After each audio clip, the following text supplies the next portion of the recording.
So now let's see how we can actually go ahead and edit out our generated presentation by renaming it and by adding out new slides. So to access it first, I'm going to go around over here onto Tera AI. And once I click, you can actually see the presentation right here that I had generated. So here you can see that I have a generated presentation. So let's just go ahead and click right here and click on View Now. So once you do that, what happens is that the slide opens up right here. And over here on the top, you see the name of this particular presentation. So if I were to go ahead and double click, you can simply go ahead and select out this particular text and rename it out according to what you want. Let's say, for example, I can simply go ahead and say, let's say, for example, online education right here, just like this. And that's it.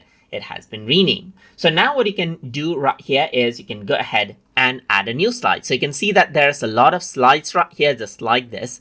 And if I were to go around over here, you can see that this is the slide. Click on it right here. And now what happens is that you can simply click on new slide to insert out a blank slide. So you can go ahead and edit it out according to how you want. So I can just go around over here, type in sample right here, just like this, and edit out the content. Another thing that I can do is I can generate out a presentation by using AI as well.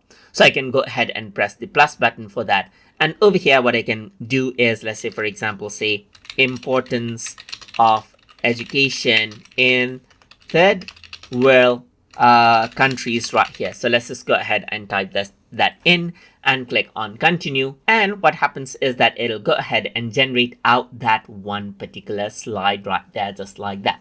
So you can see it says generating, and as it completes out generating right here, you will be able to see that slide. So you can see that this is almost done.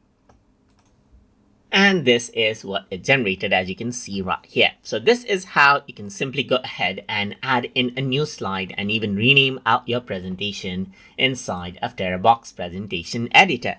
So hope you guys learned something as always. And as always, please like, comment, share, and subscribe.